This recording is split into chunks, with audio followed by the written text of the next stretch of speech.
세계가 다 함께 기뻐하는 부활절입니다.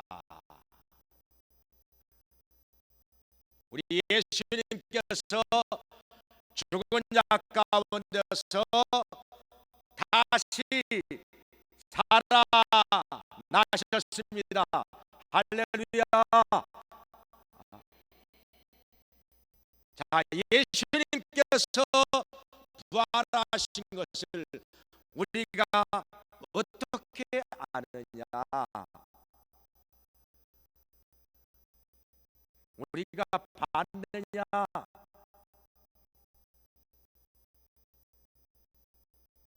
이렇게 물어보는 사람들이 많이 있습니다. 네, 부활하신 예수님께서 부활하신 후에 여러 사람들에게 여러 차례 나타나 보이셨습니다. 여기 성경에 말씀하시기를 먼저 게바에게 나타나 보이시고 베드로에게 나타나셨다는 거죠. 그리고 12 제자들에게 나타나셨고, 그리고 500여 제자들에게도 나타나셨다고 했습니다. 여기 500명의 제자들 언제 나타나셨을까? 이렇게 궁금해하는 사람들이 많이 있는데, 예수님께서 승천하실 때 감람산에 모인 사람들 그때밖에는 또 있겠는가? 500여 명이 부활하신 예수님을 만날 수 있는 기회가, 그래서 그때로 생각을 합니다. 다들. 그래서 500여 명의 제자들에게 나타나 보이셨고, 그리고 야곱에게도 나타나 보셨고, 여기 야곱 나오는 야곱은 예수님의 동생 야곱을 말하죠. 그리고 모든 사도들에게 나타나셨고, 그리고 여기 오늘 본문에서 맨 나중에 만삭되지 못하여 난자 같은 나에게도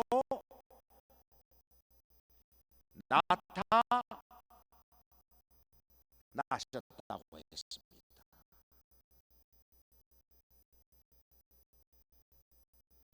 자, 그러면 여기 오늘 말씀에서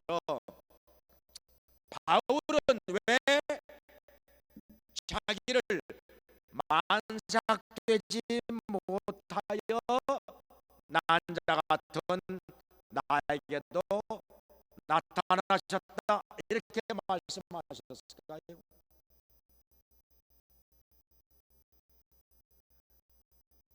그리고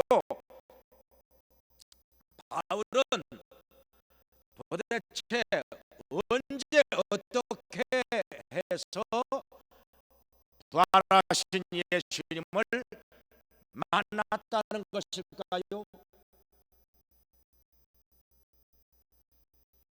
사실 바울은 예수님 믿기 전에는 예수님의 부활을 강력하게 부정하는 사람이었습니다. 주장은 하는 것만이 아니라 예수님의 부활을 증거하는 기독교인들을 심히 미워하였고 핍박하였습니다. 그들을 감옥에 잡아 가두는데 열심을 내었습니다. 그뿐 아니라 부활하신 예수님을 증거하는 스데반 집사를 돌로 때려 죽이는데 앞장섰던 사람입니다. 그 일에 있어서 악명이 높았습니다.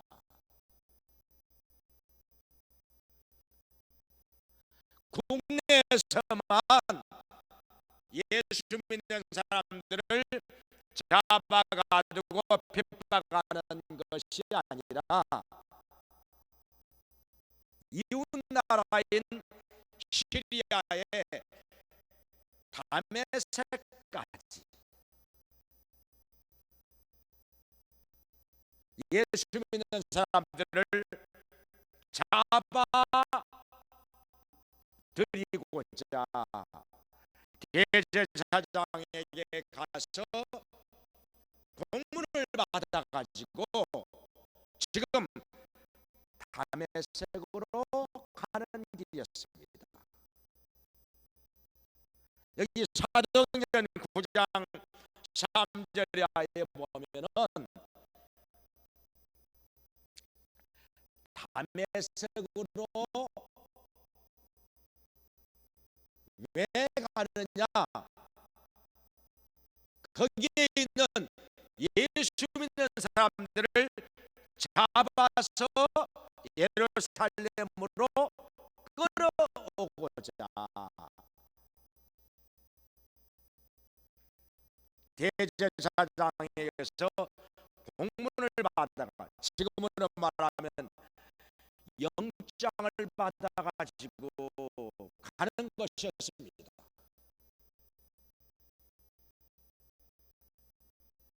그러면 그 길이 어디냐?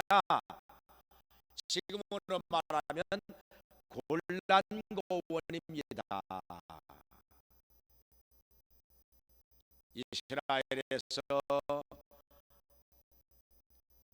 시리아의 다마스커스로 가는 길, 거기가 바로 골란고원인데 그 길을 걷고 있을 때 호련히 하늘로부터 환한 빛이 바울과 그 일행에게 비춰졌습니다.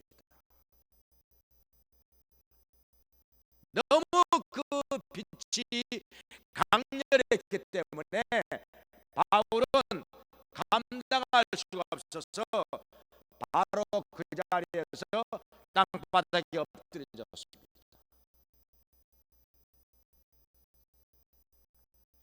그런데 음성이 들려옵니다.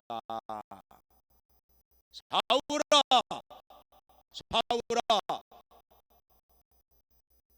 내가 어찌하여 나를 핍박하느냐?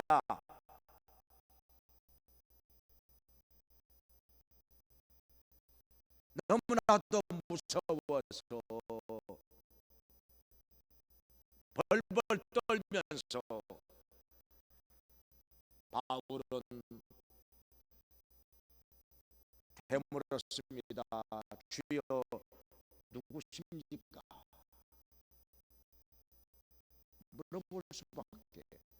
주여 누구십니까? 그랬더니 나는 내가 핍박하는 나사렛 예수라.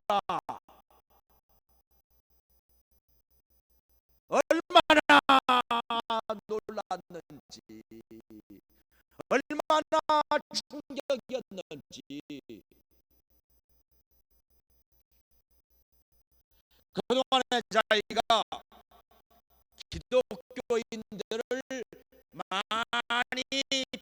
핍박한 건 사실인데 사실상 자기가 예수 그리스도를 핍박했다는 것입니다.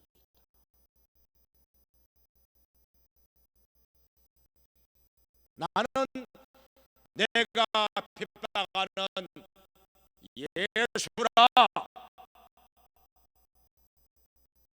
깜짝 놀랐습니다. 자기가 지금까지 예수님을 핍박하며 살았다는 것입니다. 그런데 그 예수님이 지금 나타나는 것입니다.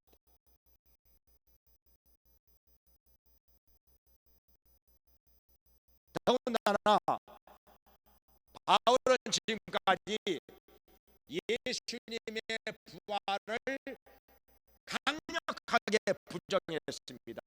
그런 게 어디가 있어? 사람이 죽으면 끝나는 것이지 어떻게 다시 살아나? 거짓말 마.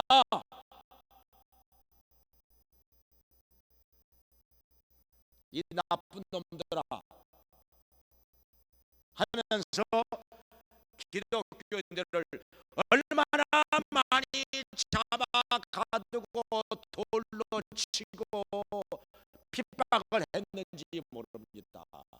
그런데 바로 자기가 죽어버리고 끝났다고 했던 예수 그리스도가 자기 앞에 지금 나타나서 말씀하고 있는 것입니다. 이것은 무엇이겠습니까? 예수님이 부활했다는 것이 사실이라는 거 아니겠습니까? 예수님께서 부활하지 않았다면 어떻게 자기 앞에 나타나서 지금 말씀하고 있겠습니까?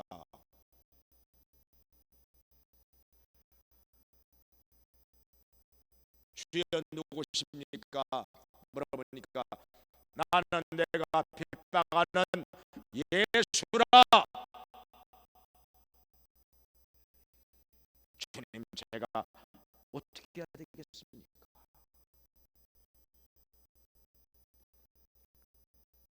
다메섹으로 가서 기다리라. 너의 행할 것을 지시할 자가 있으리라. 그래서 바울은 일어나서 걸어가려고 했는데 앞이 보이지 않습니다.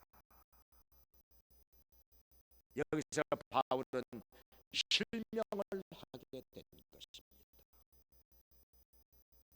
그래서 함께 동행하는 사람들의 손에 붙들려서 다메섹으로 가서 어느 집에 머무르고 있었습니다. 거기서 바울은 얼마나 지난 날을 돌아보면서 가슴을 치며 회개했는지 모릅니다. 금식하며 회개하고 기도했습니다. 생각해 보니 자기 자신이 얼마나 어리석었는지, 왜 이렇게 부활하신 예수님을 믿지 못하고 부정을 했을까? 왜 자세히 알아보지도 않고 확인도 안 해보고 했을까?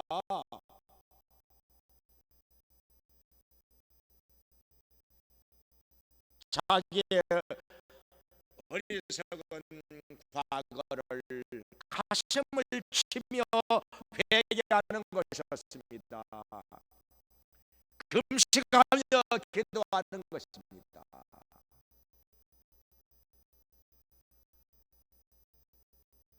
뒤를 돌아보니 얼마나 죄 지은 것이 많았는지 회개하고 또 회개하고 회개하고 또 회개하는 것이었습니다.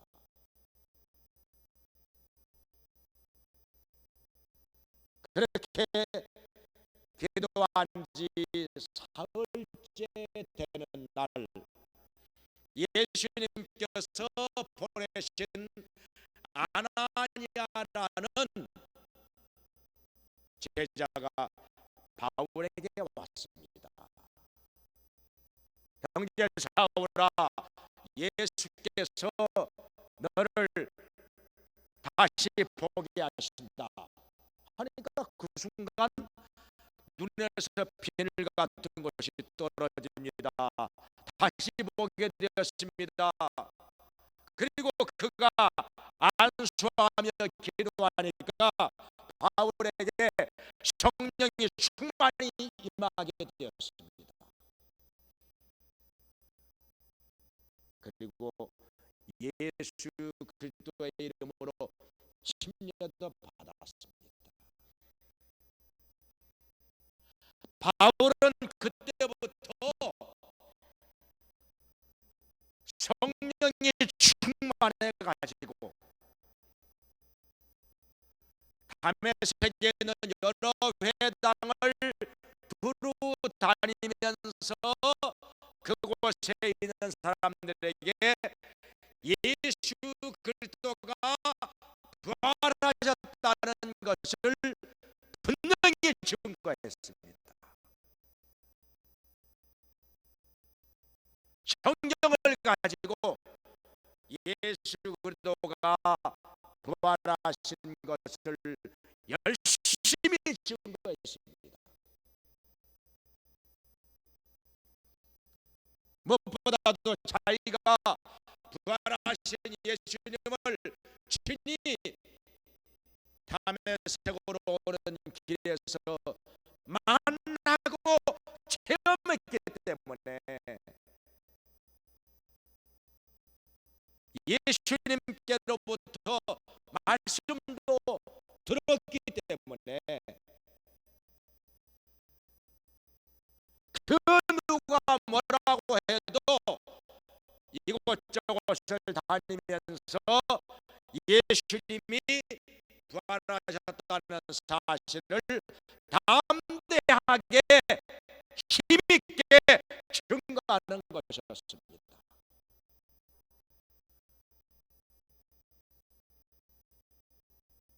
이렇게 증거하다 보니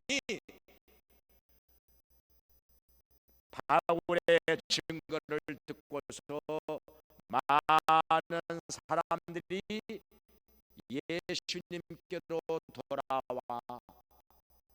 구원을 받게 되었습니다. 제자들이 많이 생겨났습니다. 그러니까 여기에서 또 반발하는 사람들이 많이 생겼습니다. 원래 예수 믿는 사람들을 아주 싫어하고 미워하고 핍박하던 자들이 이제는 바울을 주목하게 되었습니다. 가만 놔두면 안 되겠구나, 없애야 되겠구나. 그래서 바울을 죽여 없애고자 음모를 꾸몄습니다. 이 사실을 알고 바울은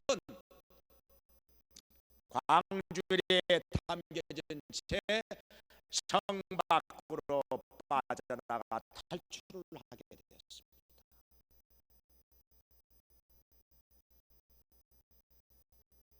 무사히 성을 탈출하게 되어서 바울은 아라비아로 갔다가 그러다가 다시 또 다메섹으로 왔다가 그리고 다시 예루살렘으로 갔다가 자기의 고향 다소로 갔다가 거기서 바나바를 만나가지고 그는 안디옥으로 가서 말씀을 전하게 되었고, 그리고 구브로를 비롯해서 소아시아 여러 곳을 그리고 저 유럽까지 다니면서 많은 사람들에게 부활의 주님을 증거하면서 전 생애를 쏟아 부었던 것입니다.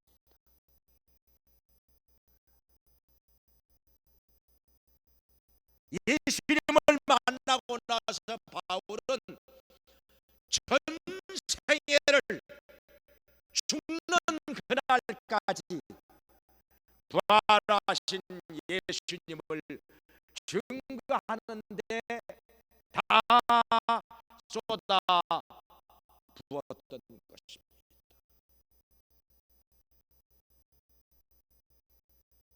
하나님께서 그를 이방인을 위한 사도로 세우시고 사용하셨습니다.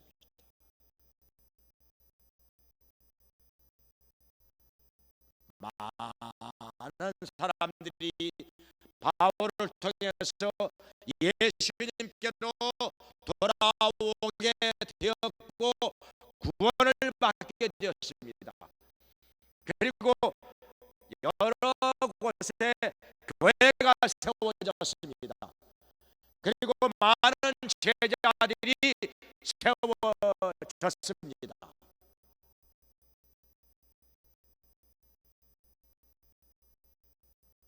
그리고 바울을 통해서 하나님께서는 신약 성경의 열세권을 27권 중에 열세권을 기록하게 하신 것입니다.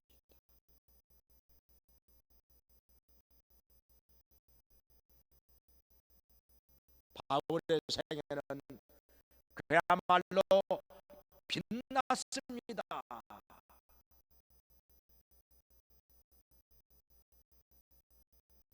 그를 통해서 우리 주 예수님이 나타났습니다.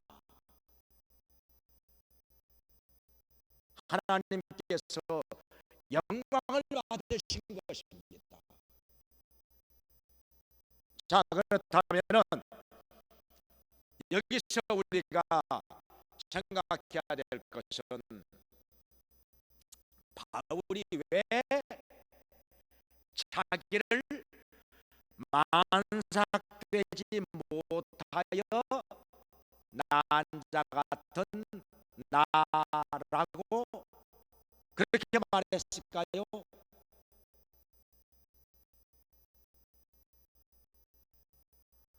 바울이 만삭되지 못하다 10달 다 못 채우고 난 사람은 아니지요. 만약에 10달 못 채우고 난 사람이었다면은 만삭되지 못하여 난 자인 나에게도 나타났어 이렇게 말했겠죠. 만삭되지 못하여 난자 그렇게 말했겠죠. 그런데 만삭되지 못하여 난자 같은 나에게도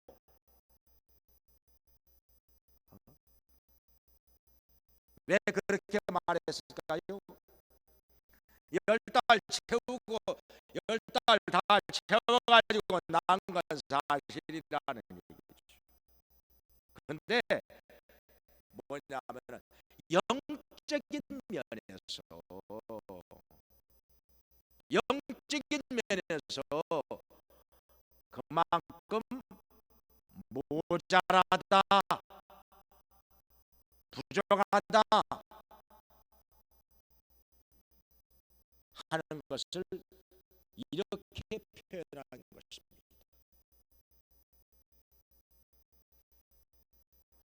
바울은 영적인 면에서 만삭되지 못하여 난자 같은 나라고 표현을 했는데 왜 그렇게 말했을까요? 바울은요 생각이 많이 짧았던 것입니다. 사실 생각이 많이 짧았습니다. 예수님에 대해서.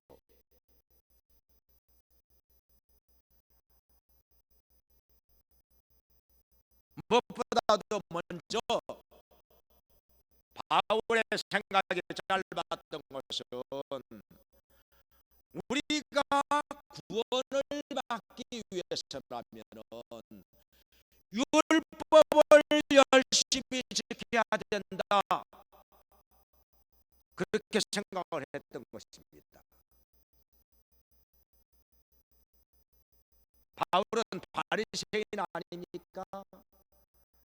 누구보다도 율법을 잘 지키며 철저하게 지키며 산다고 생각하는 바리새인.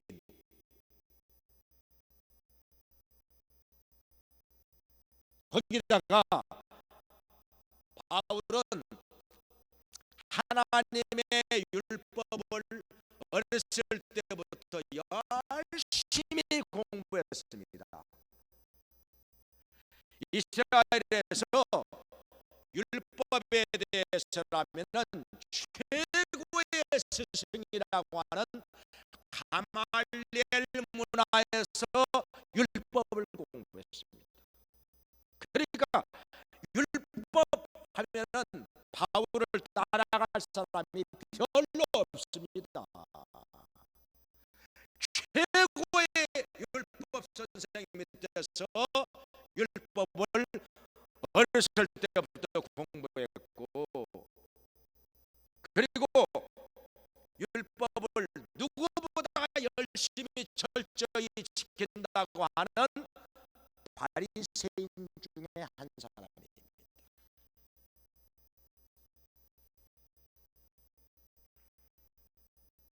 그러니 바울은 그렇게 생각을 했던 것입니다. 내가 율법을 열심히 지키면은 그것으로 말미암아 하나님 앞에서 의롭다함을 받고 구원을 받으리라, 그렇게 믿었던 것입니다. 그런데 그게 되는 것입니까? 바울이 율법을 다 지켰을까요?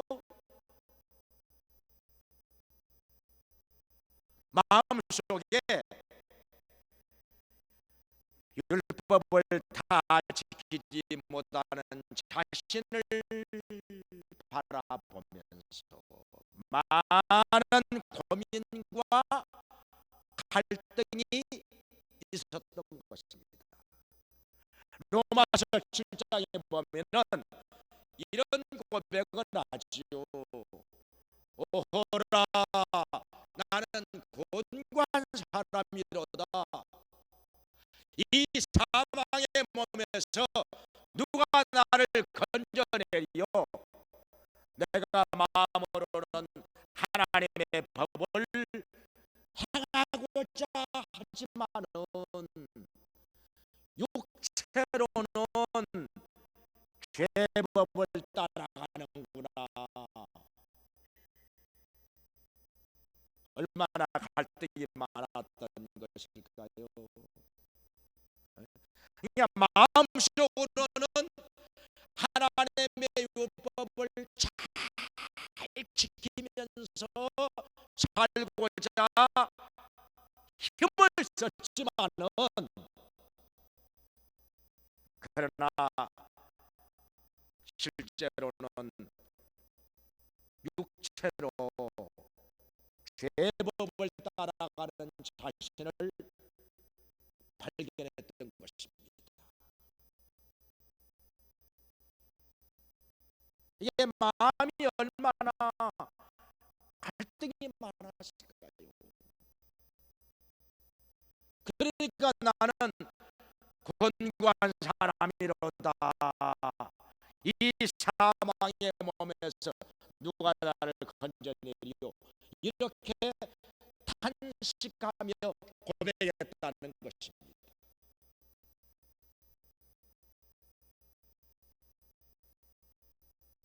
그렇습니다. 우리가 마음으로는 하나님 말씀대로 살고자 많이 힘쓰고 노력하지요. 그러나 사실상 내 삶을 보면은 말씀대로 못 사는 것이 얼마나 많습니까? 해야 되는데 안 하는 것도 있습니다. 안 해야 되는데 하는 것도 있습니다. 내가 마음속에서 원하는 바대로 되지를 않는 것입니다. 내 삶을 보면은 죄투성이입니다.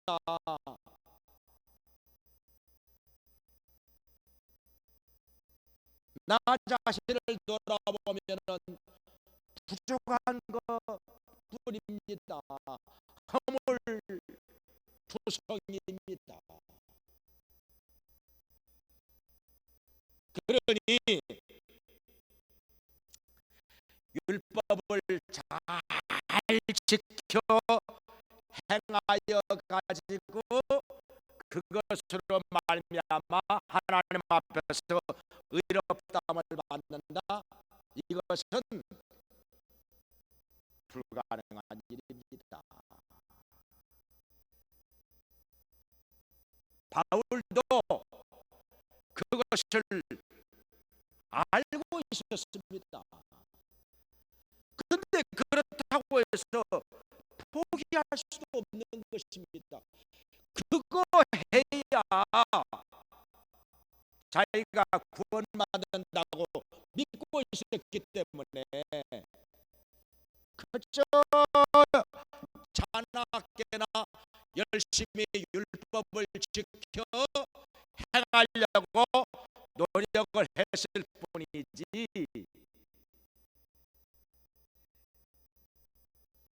그게 구원받는 길이 아니라는 것을 미처 깨닫지 못한 것입니다. 그 길밖에 없다고 믿었기 때문에,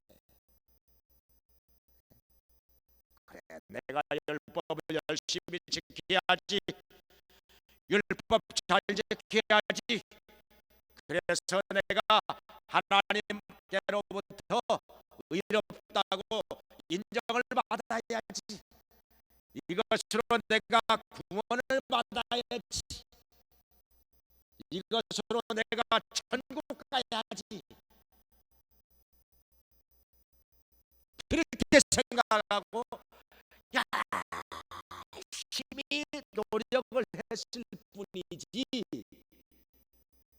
그러나 확신은 없었습니다.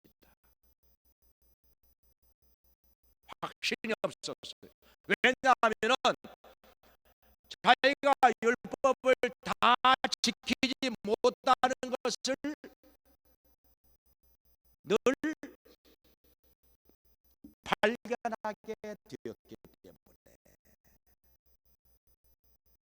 안 되는구나. 내가 다 지켜 행하려고 했는데 안 되는구나. 자기 양심이 그걸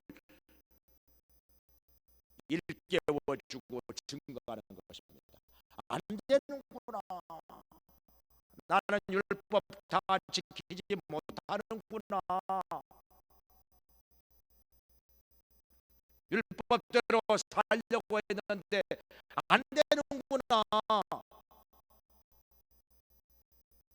나에게도 죄가 있구나. 나에게도 허물이 많구나. 나는 부족한 자구나.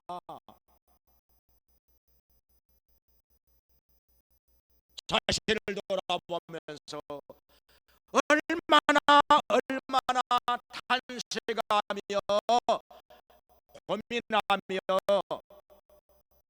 갈등이 많았겠습니까? 그런데 못 깨달았어요.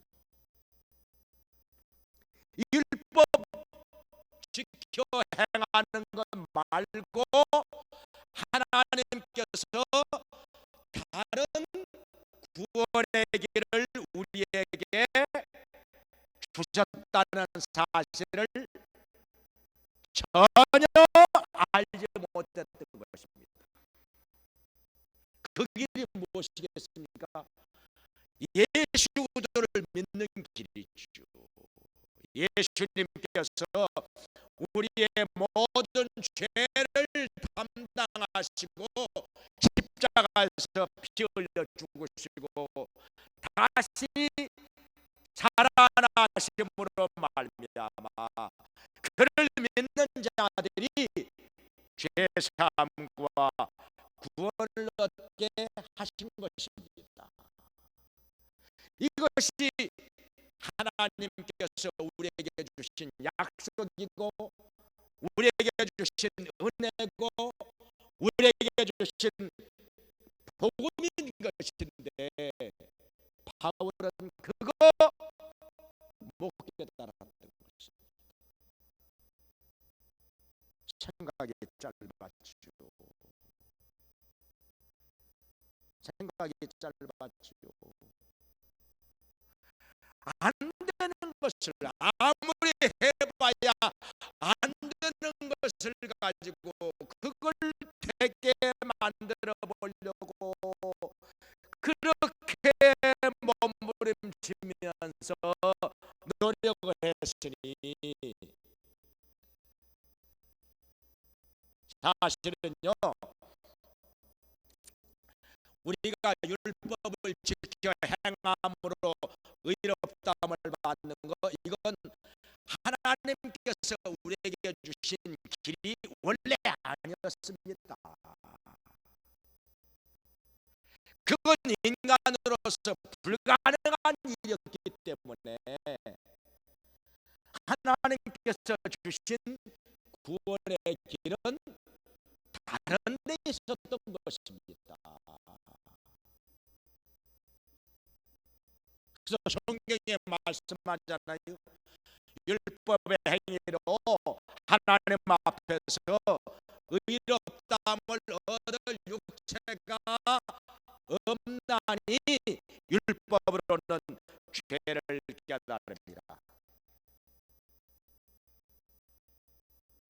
우리가 구원받으라고 하나님께서 율법을 주신 것이 아닙니다. 율법으로는 죄를 깨달을 뿐입니다. 율법으로 구원받는 사람 아무도 없습니다.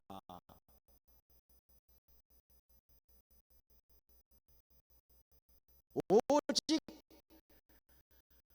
우리가 율법으로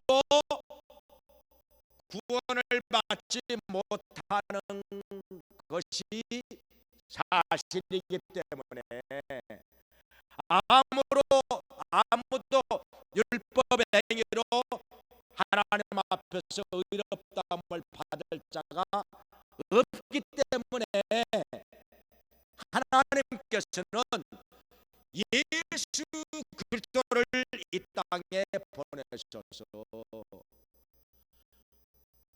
우리 죄를 위하여 죽고 3일 만에 다시 살아나셔서 그를 믿는 자가 죄 사함을 받고 구원을 받게 하신 것입니다. 오직 이 길을 우리에게 구원의 길로 제시해 주신 것입니다. 예수 믿으면 구원받는다. 예수 믿으면 그 십자가에서 흘리신 피로 우리의 죄를 씻음 받는다. 예수 믿으면 영원한 생명을 얻는다. 하나님께서 우리에게 오직 이 한 길을 보여주시고 제시해 주신 것입니다. 그런데 바울이 그걸 몰랐다는 것입니다. 그러니 얼마나 권고했을까요? 얼마나 고민이 많았을까요? 이 법을 지켜 행하여야 되는데 그렇게 하지 못하는 자신을 발견하면서 얼마나 괴로웠을까요?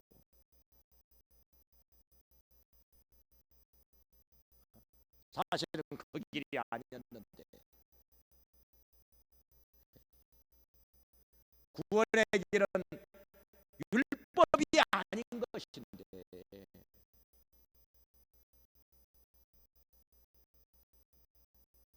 구원의 길은 예수 믿는 길인데 바울이 그걸 몰랐다는 것입니다. 그러니 생각이 짧았던 것이지요. 사람이 생각이 짧다고 하는 것은요, 두 가지, 세 가지 생각을 해야 되는데 하나밖에 생각을 못하면 우리의 판단은 빗나가는 것입니다. 그게 생각이 짧은 것입니다.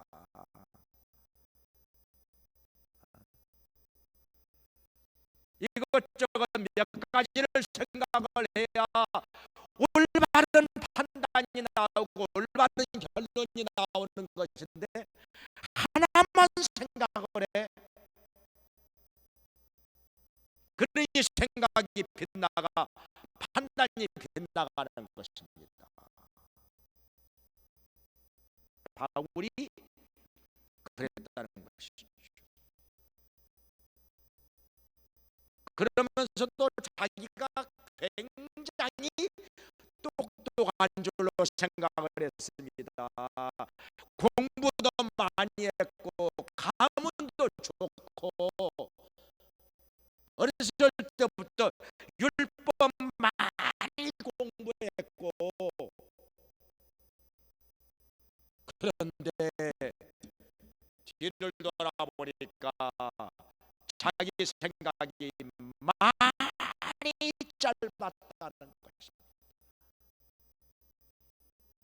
어리석었다는 것입니다. 만삭되지 못하여 난자같이 생각이 많이 모자랐다는 것입니다.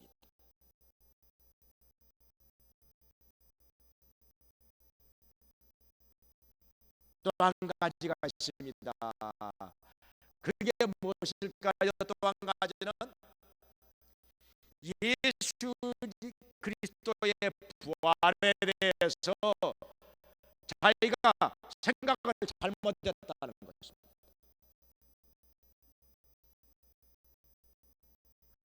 예수 믿는 사람들이 저마다 하는 얘기가 예수님이 죽은 날 가운데서 부활했다는 것입니다.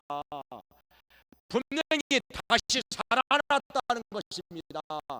근데 바울은 그걸 믿지 못하고 오히려 부정을 했습니다. 그런 게 어디가 있어? 거짓말마. 사람이 죽으면 그걸로 끝나는 것이지 어떻게 다시 살아나? 거짓말마 하면서 예수 믿는 사람들을 많이 또 핍박하였습니다. 감옥에 잡아가지고 돌로 때려 죽이기도 하고.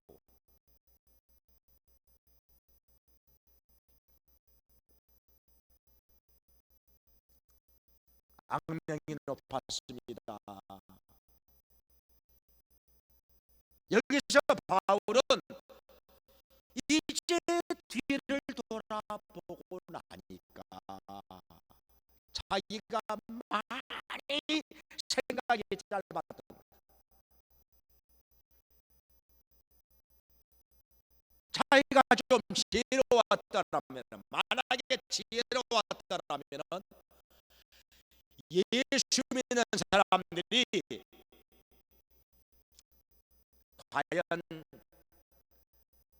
예수님의 부활에 대해서 하는 얘기가 거짓말일까? 아니면 진실일까? 둘 중에 하나 아니겠습니까? 분명히 둘 중에 하나지요.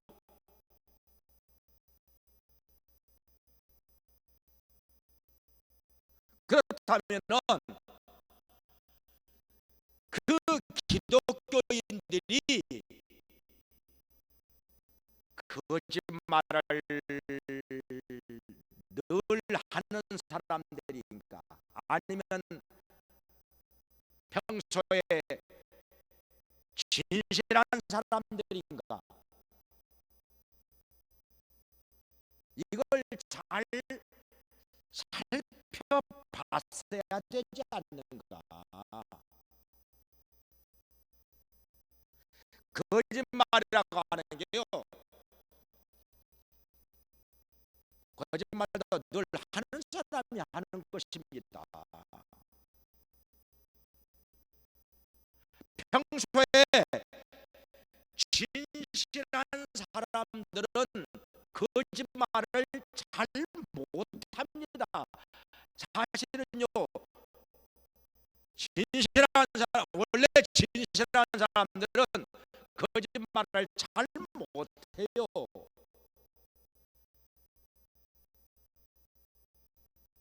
거짓말도 원래 하는 사람이 하는 것입니다.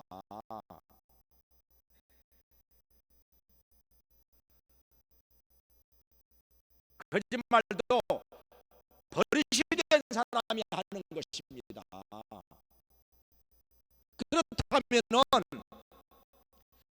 바울이 좀 더 지혜로웠다라면은 기독교인들이 평소에 거짓말 잘하는 사람들인가? 아니면 평소에 진실한 사람들인가? 좀 더 관심을 가지고 살펴봤다면 올바른 결론이 났을 것입니다.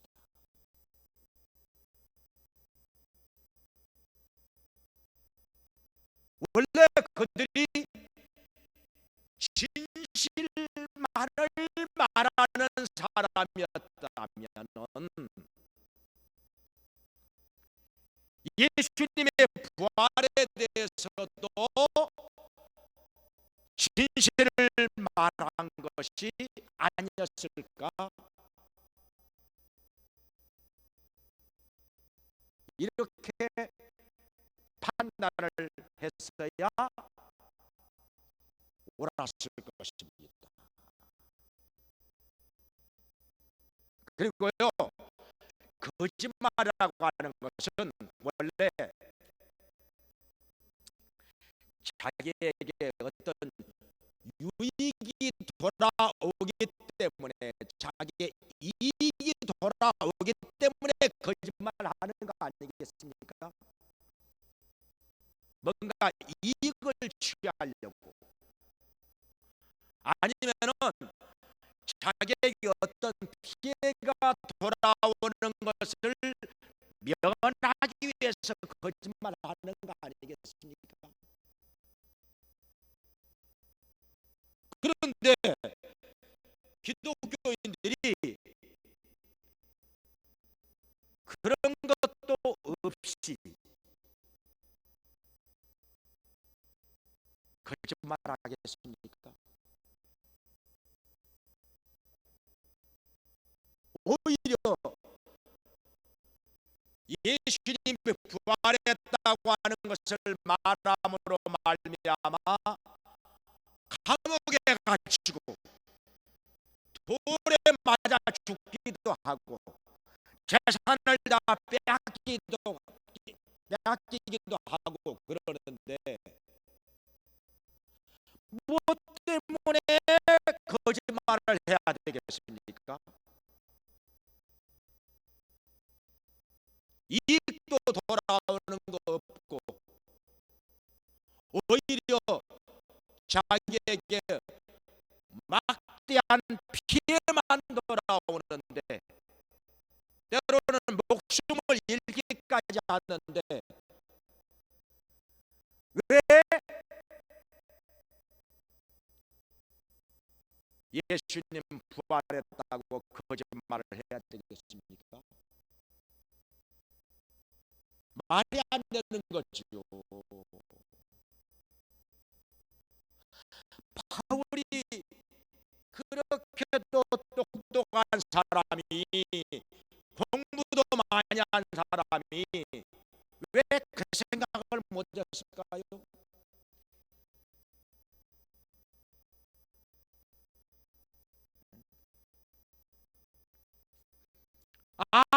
아무런 이득도 돌아오지 않는데 오히려 피해만 돌아오는데 예수님 부활했다고 거짓말을 할 리가 있겠습니까?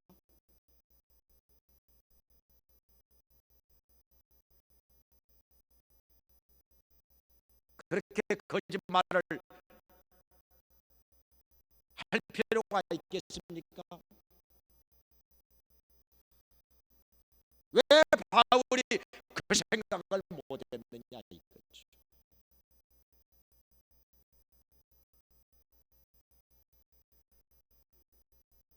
사람들이 자기에게 이익이 돌아오는 것은 없고 피해만 돌아온다면은 굳이 거짓말을 하지 않을 것입니다. 거짓말 해야 될 이유가 없는 것입니다.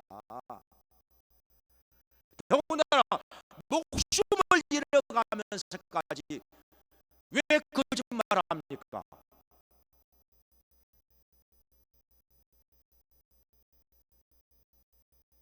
그럴 필요가 전혀 없는 것이었는데 바울은 그 생각을 못한 것입니다.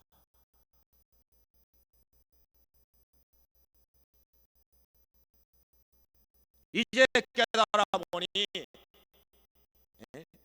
기독교인들이 그렇게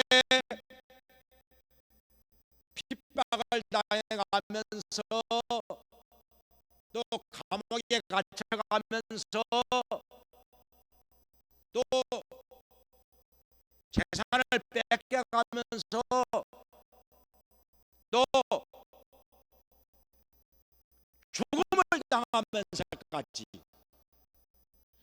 예수 그리스도가 부활했다고 말하는 것은 모두가 진실이었습니다.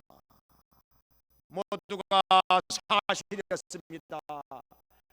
그들이 부활하신 예수님을 만났기 때문에 그리고 체험했기 때문에 부활하신 예수님으로 말미암아 그들이 구원을 받았기 때문에 그들은 죽어가면서도 예수님의 부활을 그렇게 강력히 증거했던 것입니다.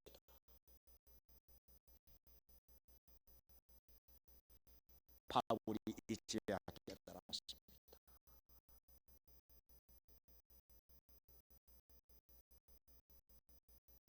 그리고 또 한 가지, 예수님이 부활을 정말 했는지 안 했는지는 자기가 한번 찾아보고 만나보고 확인을 해봤어야 되는 것이었습니다. 근데 전혀 찾아보지도 않고 만나보지도 않고 확인도 안 해보고 자기 생각만 가지고 그런 거 없어,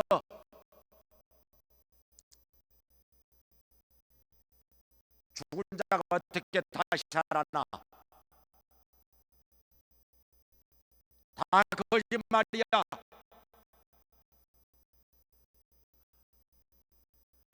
자기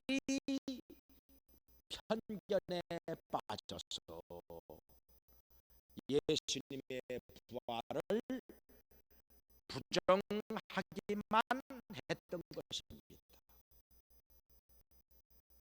좀 더 알아보지도 않고 만나보지도 않고 확인도 안 해보고 그냥 부정했던 것입니다. 이게 어리석은 사람이라 하는 것입니다.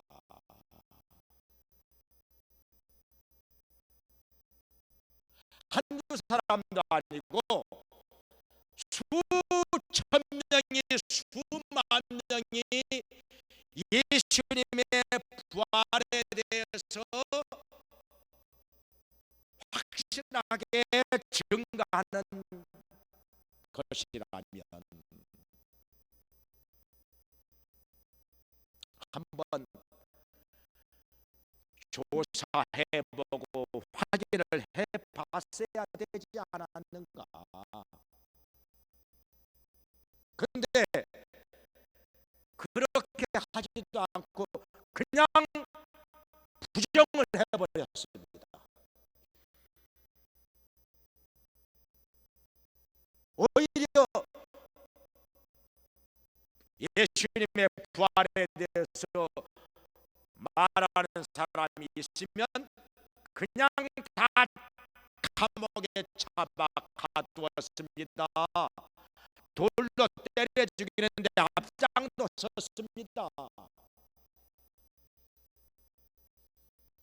그러니 이제 와서 생각해 보니 자기가 얼마나 미련한 인간이었는가? 그래서 바울이 말하기를 만삭되지 못하여 난자 같은 나에게도 예수님이 나타나셨다, 이렇게 말하고 있는 것입니다.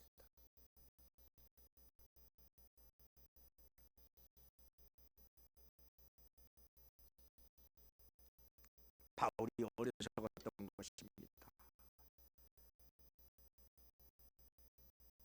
생각이 많이 짧았던 것입니다. 지혜롭지 못했습니다. 만약에 바울이 지혜로운 자 같아 지혜로운 자였다면은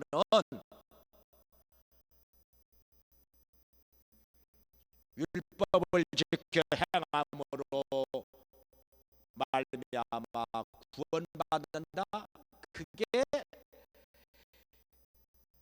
그 누구에게라도 불가능한 일이라는 거 빨리 깨달았을 것입니다.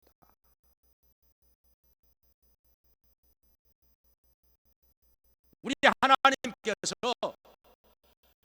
인간에게 불가능한 일을 시키면서 그거 해가지고 구원받으라, 그렇게 말씀하셨을까요?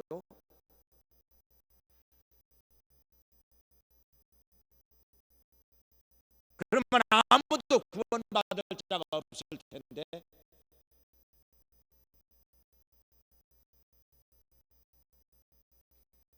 바울이 그런데 그걸 빨리 못 깨달았으니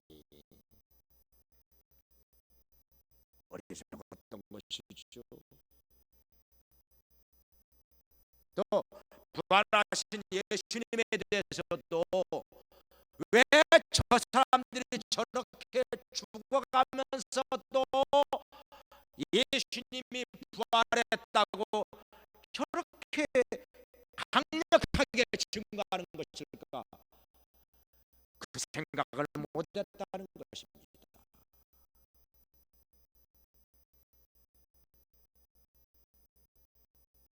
좀 더 생각이 깊었다면 이 문제에 대해서 좀 더 알아보고 찾아보고 만나보고 확인해보고 결론을 내렸어야 되는 것인데,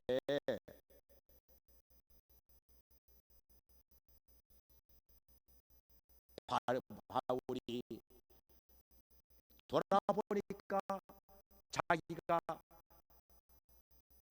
어리석었다는 것입니다. 만삭되지 못하여 난자 같은 나, 그러니까 우리 식으로 푼수 같다 이 말이죠. 자기가 푼수 같다 이거죠. 생각이 많이 짧았다는 것이죠.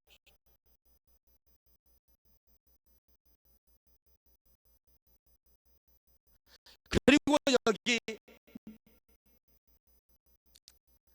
오늘 여기 9절 10절에서 말씀하시기를 자기가 사도라 일컬음 받을 자격이 없다는 것이죠. 왜냐하면 하나님의 교회를 많이 핍박하기 때문에.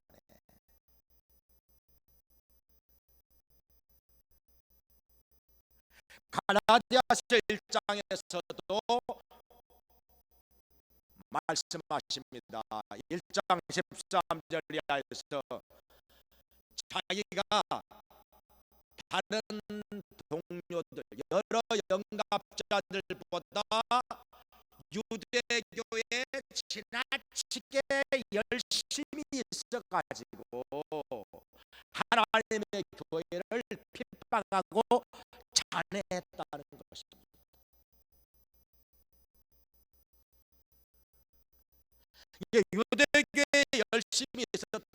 것은 뭐냐면은 할례 받고 율법 지켜야 구원받는 것이다. 이걸 믿었다는 것입니다. 사실은 이게 말이 안 되는 것인데,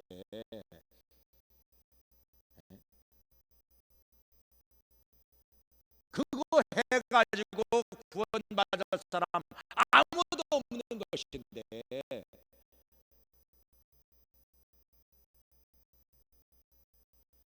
그거 해서 율법 지켜서 구원받을 사람이 아무도 없기 때문에 하나님께서 예수 그리스도를 보내셔서 예수 믿고 구원받는 길을 우리에게 새롭게 열어주신 것인데, 바울은 그걸 몰랐다는 것입니다.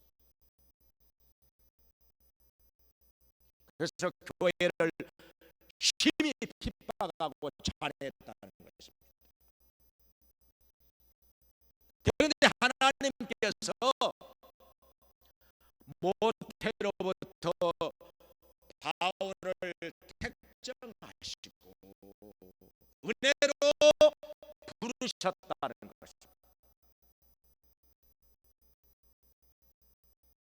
그리고 그 아들을 이방인에게 전하게 하고자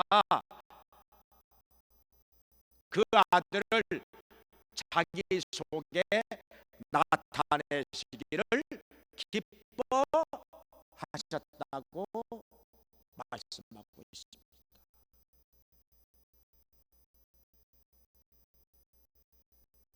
그러니까 자기가 예수님을 믿게 된 것은, 자기가 구원을 받게 된 것은 자기가 지혜로워서 그런 거 아니고, 똑똑해서 그런 거 아니고,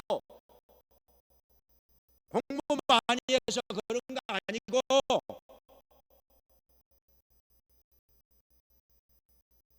오로지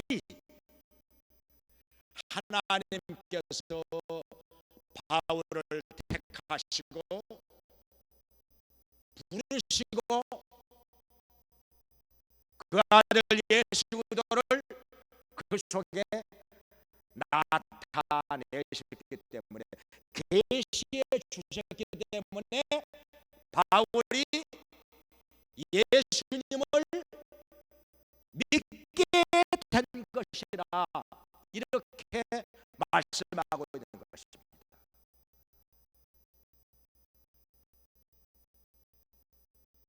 그러니까 바울이 내놓을 것이라고는 뭐밖에 없느냐?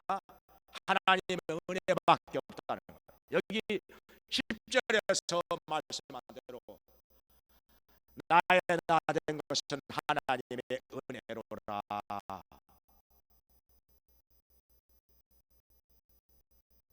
하나님의 은혜밖에는 얘기할 것이 없다는 것입니다.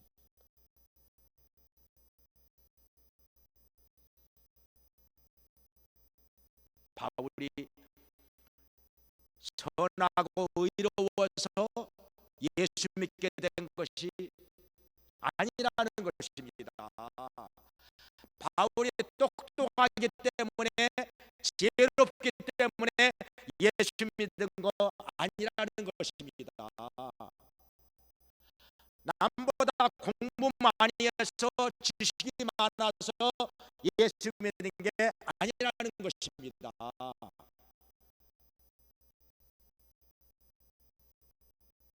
그렇게 바울이 나름대로 똑똑하고 공부 많이 한 사람이고 지식이 많은 사람이고 젊은 나이에 출세도 했지만은, 바울은 부활하신 예수님 몰랐다는 것입니다. 오히려 자기의 그 지식과 권세를 가지고 예수 믿는 사람들을 핍박하고 잔해하는 일만 열심히 했을 뿐이라는 것입니다.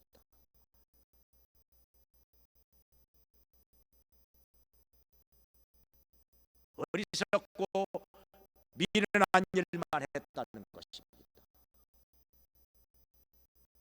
그런데 하나님께서 바울 속에 예수 그리스도를 나타내 주셔서 예수 그리스도를 계시해 주셔서 바울이 이제 예수님을 믿게 된 것이다. 그리고 다메섹으로 난 길에서 부활하신 예수님이 바울 앞에 나타나서 말씀하셨기 때문에 바울이 비로소 예수님을 믿게 된 것이다. 이걸 얘기하는 것입니다. 그러니까 이게 뭐냐? 하나님의 은혜로라.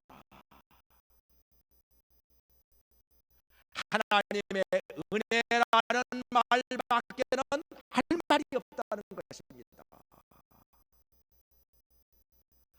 하나님의 은혜밖에는 내놓을 것이 없다는 것입니다.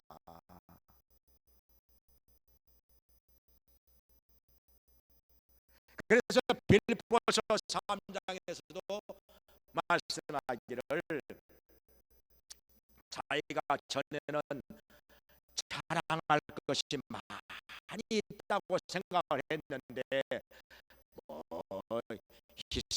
히브리인이요 이스라엘 사람이요 바리새인이요 난지 8일 만에 할례받고 또 뭐 율법으로는 흠이 없는 자고 열심히 있는 자고 나름대로 그랬는데 이것들이 다 예수님을 믿지 못하게 하는 요인들이었다 하는 것입니다. 그런 것들 때문에 자기가 교만해 가지고 더 예수 안 믿었다는 것입니다.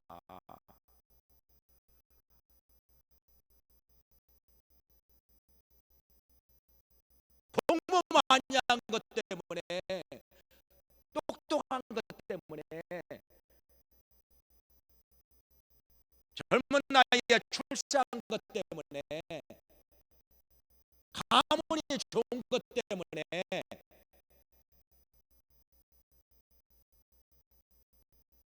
오히려 교만해 가지고 예수 안 믿었다는 것입니다. 그런데 하나님께서 은혜를 베풀어 주셔서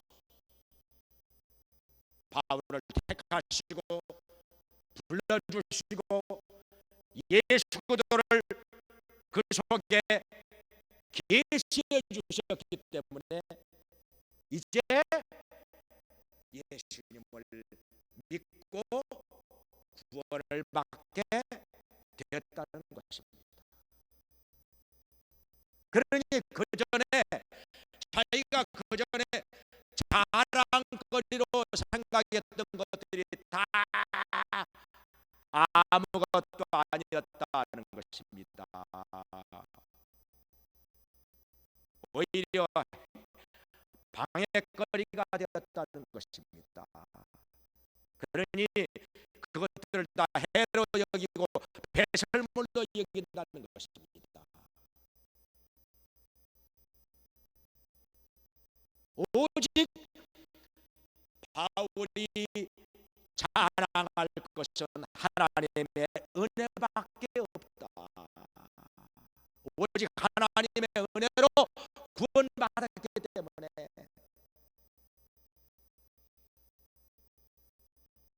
하나님의 은혜로 부활하신 예수님을 만나고 체험했기 때문에, 하나님의 은혜로 자기가 예수 믿어 구원받았기 때문에 하나님의 은혜밖에는 자랑할 것이 없다, 이렇게 얘기하는 것입니다.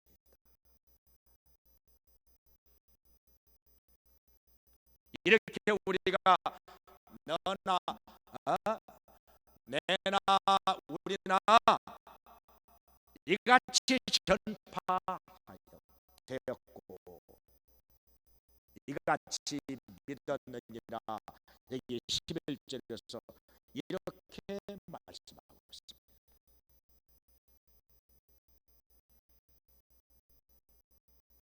자, 어떻습니까? 오늘날 부활하신 예수님을 정말 믿고 있습니까? 부활하신 예수님을 진정 만났습니까? 그 예수님으로 말미암아 구원을 받았습니까?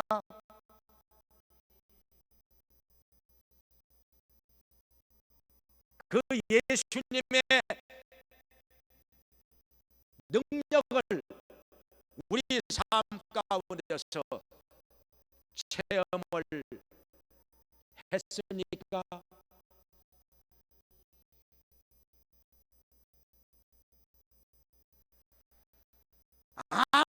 아무리 예수님께서 부활하셨다 할지라도 내가 그 예수님을 만나지 못했다면, 체험하지 못했다면 아무 소용이 없는 것입니다. 우리와 상관이 없는 것입니다.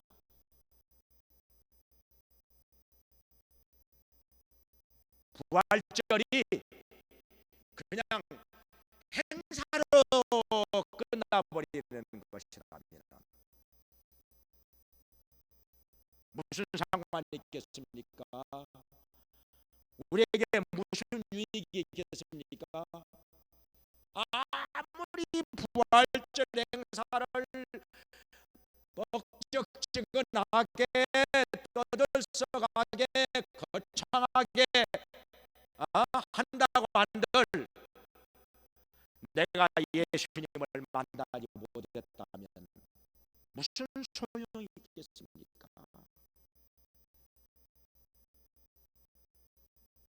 지나가는 행사지요. 나와 아무 상관이 없는 것이 되겠지요. 그러니 우리는 무엇보다도 부활하신 예수님을 내가 만나야 된다는 것입니다. 나 자신이 부활하신 예수님을 만나고 체험해야 된다는 것입니다.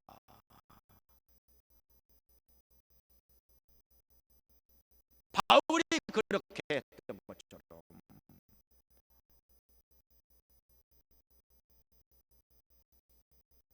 그렇게 많은 사람들이 부활하신 예수님을 만나고 체험하고 믿고 증거하고 그러는데도 바울은 그걸 몰라가지고 오히려 예수 믿는 사람들을 핍박하고 감옥에 잡아가두고 돌로 때려 죽이고 이러고 살았으니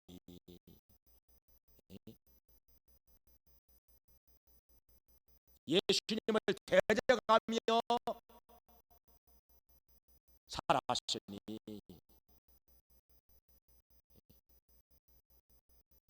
그야말로 어리석기 짝이 없는 인생을 살았으니 얼마나 가슴 치며 후회할 일이냐는 것입니다. 그러니까 만삭되지 못하여 난자 같은 나에게도 부활하신 예수님이 나타나셨다, 이렇게 말하는 것입니다.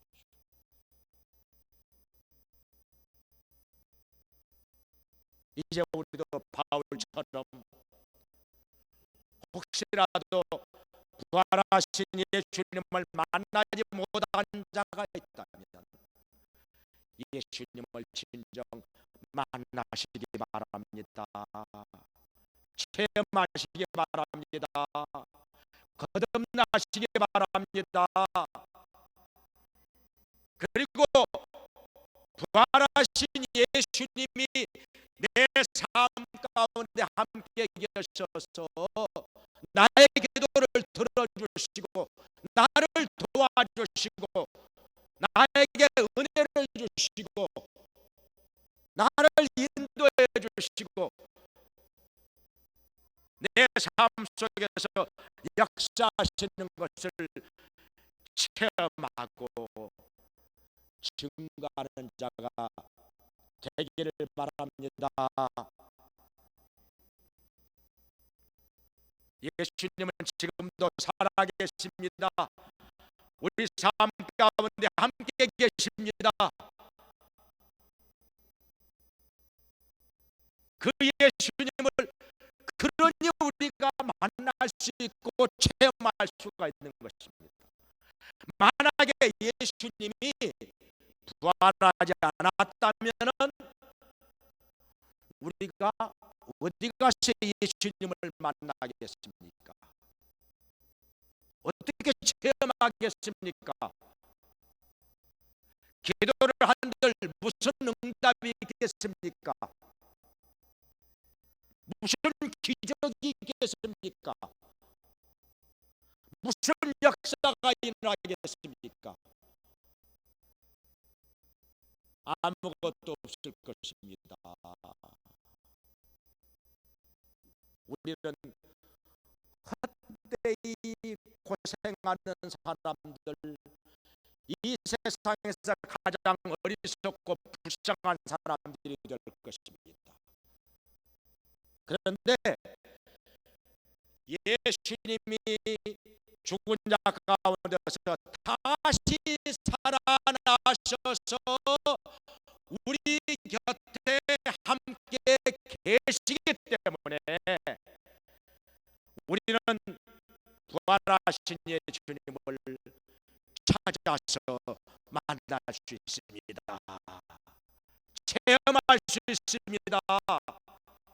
그 능력을 체험할 수 있고 기도의 응답을 받을 수가 있고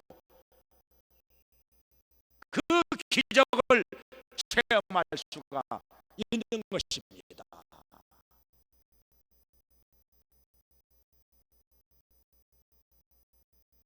우리가 지식으로만 예수님을 전파하고 증거하는 거, 이건 별로 힘이 없습니다.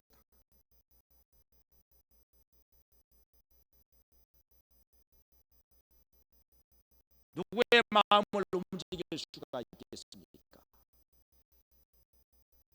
근데 내가 직접 바울과 같이 부활하신 예수님을 만나고 체험하고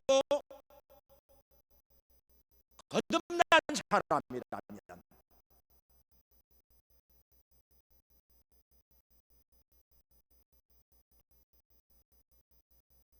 그 은혜로 말미암아 구원을 받은 사람이라면 부활하신 예수님을 강력하게 설득력 있게 힘있게 증거할 증거할 수 있을 것입니다. 사람들의 마음이 움직일 것입니다. 사람들이 주님께로 돌아오게 될 것이고 구원을 받게 될 것입니다. 지식으로 전파하는 사람이 아니라 내 삶의 체험을 가지고 증거하는 사람, 이런 사람을 통해서 하나님께서는 천하보다 귀한 영혼들이 하나님께로 돌아오게 하실 것입니다. 많은 잃어버린 자들이 주님께로 돌아오게 하실 것입니다.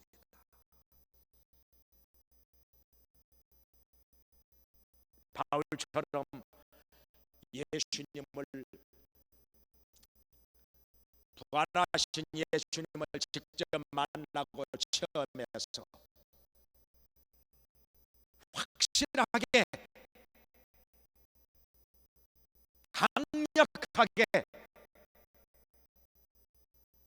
힘있게 증거하면서 사는 성도가 되시기를 주님의 이름으로 축원합니다.